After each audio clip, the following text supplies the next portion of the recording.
SCP-5201. Ever seen a torso with wings suck a newborn through a roof? Because apparently the Foundation has. And the bottom half? Let's just say, it's better to stay curious, or keep your bladder locked and loaded. Why? I'll tell you. At first, these things looked like your average neighbor, but when animals, infants, and actual spines started disappearing, the Foundation connected the dots. These things weren't just hiding in plain sight, they were picking their targets. Real pain in the ass, which is ironic considering they don't have one. You see, these Euclid-class monsters, also known as the Manananggal in Filipino folklore, look human, but their backstory ends at the hips. Once the sun dips and dinner calls, these monsters peel themselves in half at the waist, leave their ass parked in the grass, and fly off into the air after sprouting some wings. During the entire night, they'll stalk prey, preferably pregnant women and their infants, since it's basically a buy one, get one free. So yeah, you know it's bad when the monster can't even sit down to reflect. Now, they are locked up alone in Site 235. Because if you put two in a room, one won't be coming out. Guards stand watch with garlic, stingray tails, and salt. Oh, and urine. Because somewhere along the line, someone tested that, and it worked. Apparently, it reacts with the monster's left-behind bottom half and keeps it from reattaching. That's right. You can baptize them with piss and win the fight. Survival chance? 12%. Higher if you carry garlic and pee on command. SCP-352. So, you know Baba Yaga, right? The old witch from Russian folklore who eats people and lives in the woods? Yeah, well, imagine if she started weaving invisible webs across your hallway using her own armpit hair. At first glance, she looks like a frail Russian grandma who hasn't had a meal or a mirror in a few centuries. But don't let that fool you. This babushka can deadlift 200 kilos without breaking a sweat, outrun your car at 70 kilometers per hour, and even recover from decapitation. According to the Foundation, she's also capable of growing ultra-thin, hair-like strands from any part of her body. Even better, it appears to contain an enzyme that scrambles your brain. Touch it, and suddenly you're euphoric, hallucinating, and convinced getting your limbs chewed off is actually kind of fun. And why is she chewing off your limbs, you ask? Because a girl's gotta eat, duh. She mostly prefers infants under 2 years old, so you might be safe. Unless you're watching this as a baby, in which case, I'd like a word with your mother. So, how can you survive this creature? Well, the Foundation's genius plan is, don't get near her. She's kept isolated, only approached via robots, and when humans do go in, it's hazmat suits, safety lines, and weekly rations of meat. Survival chance, 6%. Higher if you're into hairy women. SCP-3456. Say it with me. I will not make eye contact with a skinless salami centaur during a thunderstorm. If you do, you're in for the ride of your life.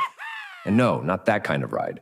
These Keter-class goofer-hoofers are believed to be leftovers from Turan, some old evil god.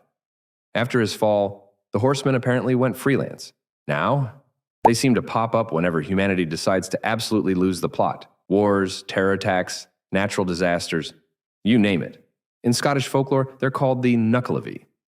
But on the battlefield, you'd probably just call them whatever your last words are. Because from a distance, you might think they're just some random dudes on horses. But get a little closer. Actually, don't. And you'll notice that the riders aren't riding anything at all. Instead, the upper human half is fused directly into the horse's spine. Oh, and it's also hairless, skinless, and completely see-through. Sometimes rocking more than one dude fused to it like another two for one special.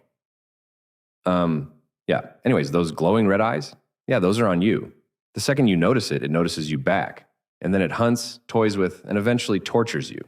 Just for fun. And if you're thinking, surely the Foundation figured out how to contain them by now? They tried, and failed. Which is extra embarrassing when you find out their one weakness. They can't cross fresh water. So if you see a creek, jump it. You're now smarter than half the research team. Survival chance, 3%. SCP-797. If you ever cross paths with one of these bad boys, consider yourself ghosted. This SCP is basically a poltergeist. You know, those noisy ghosts from folklore that love to throw objects, knock on walls, and make your life miserable. Only this Euclid-class anomaly doesn't just toss furniture. It builds friends out of corpses. The core of SCP-797 is a small floating orb, barely 5 centimeters across. On its own, it's small and honestly kind of harmless looking. But it doesn't like being alone, so it puppets together a body using leftover cadavers, whatever's lying around. Isn't that cute? What emerges is SCP-79701, a puppet made of human flesh that it controls from the inside. Lady Gaga, sing! Huh, I wasn't expecting that. Anyways, it's surprisingly picky too. It knows human anatomy pretty well and gets cranky if you bring in anything that doesn't match. It once entered a rage state because someone used pig organs by mistake. Can you imagine? No, I can't. Containment is kind of gross. Every week the Foundation rolls in a fresh corpse. Not for food, just so 797 can build a new buddy. And if you ignore it, or worse, interrupt. It throws chunks of rotten flesh at you at 70 meters per second. Contact won't kill you, unless you count the broken bones, internal bleeding, and trauma from being pelted with someone's decomposing liver. Survival chance, 70%. Higher if you tell him that's the spirit. SCP-722. What if I told you there's a snake so big, it doesn't just live under the earth? It is part of it. Say hello to SCP-722, a monster the Foundation swears isn't Jörmungandr, even though it's literally a 12-kilometer serpent frozen inside a Greenland glacier. The first people to meet SCP-722 were Greenpeace activists, filming glaciers cracking apart thanks to global warming. But when one crack went deeper than expected, they found a sleeping serpent coiled through the tunnels. By nightfall, every activist was dead, either due to swollen lymph nodes or rotting flesh. Turns out, this snake constantly leaks a toxin so nasty, it kills anything that breathes it in. Hysterical, right? Unfortunately, it's hard to avoid the thing since the serpent itself is embedded across entire tunnels, covered in Nordic writing no one could decode. Luckily, I'm fluent in Nordic script, so here is what it translates to. Subscribe to Judicium, or else. Wow, I could not make that up. Anyways, now containment. You'd think a monster this size would need some kind of mega prison, right? Nope. The Foundation just blasts it with near liquid nitrogen every few hours, causing it to lower the internal temperature so it stays sleepy. If you'd ask me, I think this problem could be fixed with a flute and a basket. Survival chance, 5%, minus 10% if it sneezes, because one good blast and Greenland finally lives up to its name, while Iceland finally gets the ice. SCP-1000, also known as Bigfoot. You know, the blurry guy in the woods, the meme your uncle swears he saw while hiking in Oregon, and the excuse for every grainy photo that looks like it was taken with a potato. Turns out, he's real, and he's not alone. These Keter-class creatures are tall, anywhere from 5 to 10 feet, covered in fur, and built like gorillas. They mostly avoid people, and they live in small, scattered populations deep in forests and mountain ranges around the world. But here's where it gets weird. For a long time, the Foundation told the public that SCP-1000 was just a rare dumb species of forest ape. But the real story, and the one buried under clearance levels and redacted memos, is a bit different. Apparently, Bigfoot used to be the dominant species on Earth. They were just as smart as us, maybe even smarter. They built entire cities of grown technology, organic machines, flying animals, even living computers. And humans being humans saw this as a threat, thus decided to do what they do best, destroy them. Now, most of them are gone, and the ones that remain have forgotten who they are. Or maybe they haven't. Sightings have started increasing, and a few even tried to talk. One left a message for Foundation staff. We forgive you. For now. Survival chance? 50%. Unless they remember what we did, then it's probably less. SCP-550. Ever wondered what Voldemort and this SCP have in common? I'll tell you, but first, we'll have to go back to South Africa, where long, long ago, locals started talking about a ghoul, a creature from folklore that eats the dead.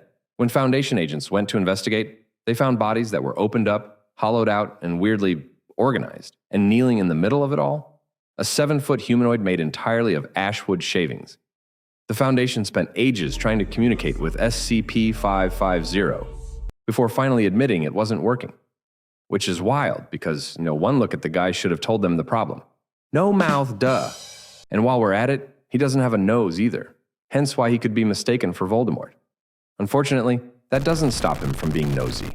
He can smell corpses and will keep walking until he finds one. Once he does, he splits open his chest, pours acid on the body, and soaks up the nutrients through his wooden skin.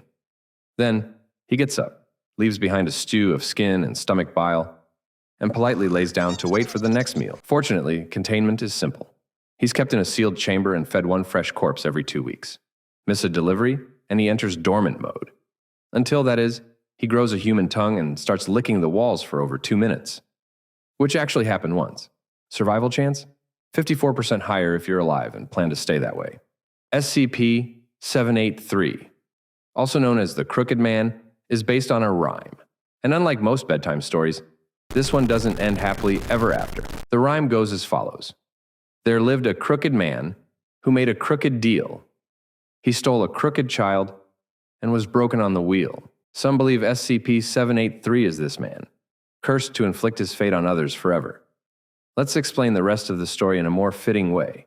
The tale begins in Tembe Town, where buildings twisted, bending down.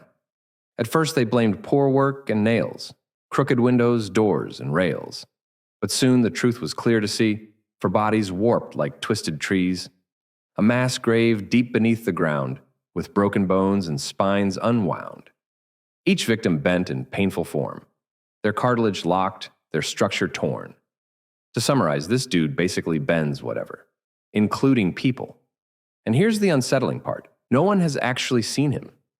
The only proof he exists is the crooked aftermath he leaves behind. Bodies, buildings, even written reports, all warped and broken. Luckily, Tembe is quarantined, with the Foundation blocking all access. If, however, for some reason you find yourself close to Tembe, here's a tip.